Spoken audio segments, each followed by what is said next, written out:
സുഹൃത്തുക്കളെ, ഈ ലാലേട്ടന്റെ ഈ പരസ്യം കണ്ട സത്യം പറഞ്ഞാൽ നമുക്ക് അതിനോട് യോജിക്കാൻ കേരളത്തിലെ ജനങ്ങൾക്ക് പറ്റില്ല. ഇതെന്റെ കേരളം വ്യവസായ സൗഹൃദത്തിൽ ഒന്നാമതായതിൽ ഞാൻ അഭിമാനിക്കുന്നു. നമുക്കൊന്നിച്ച് നമ്മുടെ കേരളത്തിലേക്ക് കൂടുതൽ വ്യവസായങ്ങൾ കൊണ്ടുവരാൻ ശ്രമിക്കാം. ഫെബ്രുവരി 21, 22 കാരണം നമ്മുടെ സഹോദരങ്ങൾ തെരുവിലാണ്. അവർക്ക് ലക്ഷങ്ങളല്ല അവർ ചോദിക്കുന്നത്, അവരുടെ ന്യായമായ ശമ്പളമാണ് അവർ ചോദിക്കുന്നത്. അംഗനവാടി ജീവനക്കാരെല്ലാം തെരുവിലാണ്. മാത്രമല്ല, വികലാംഗർ തെരുവിലാണ്. സാമൂഹ്യനീതി പെൻഷൻ വാങ്ങുന്നവർ തെരുവിലാണ്.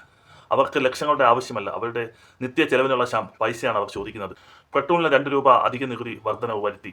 കാരണം ചോദിച്ചപ്പോൾ അത് സാമൂഹ്യ പെൻഷൻ കൊടുക്കാനെന്ന് പറഞ്ഞു. അത് കേരളത്തിലെ ജനങ്ങൾ സഹിച്ചു. എന്നാൽ ഇതുവരെ 6-7 മാസമായിട്ട് ഇതുവരെയും വികലാംഗർക്ക് പെൻഷനില്ല, അഗതി സാമൂഹ്യ പെൻഷൻ മേടിക്കുന്ന പെൻഷനില്ല. എന്നാൽ ലാലേട്ടൻ്റെ പരസ്യം കണ്ടു നോക്കി.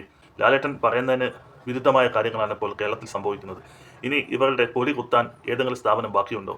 ഡൽഹിയിൽ താമസിക്കുന്ന കേരളത്തിന് ഒരു ഉപയോഗമില്ലാത്ത KV തോമസിന്റെ യാത്രാബദ്ധ ചെലവുകൾ വർദ്ധിപ്പിക്കുവാൻ ആവശ്യം പരിഗണിച്ചു. അദ്ദേഹത്തിന്റെ യാത്രാബദ്ധ ചെലവുകൾ 12 ലക്ഷം രൂപ വർദ്ധിപ്പിച്ചു വർഷത്തിലേക്ക്. ഇത് കേരളത്തിലെ ജനങ്ങൾക്ക് ഇദ്ദേഹത്തിനെ കൊണ്ട് എന്താണ് ഉപയോഗം?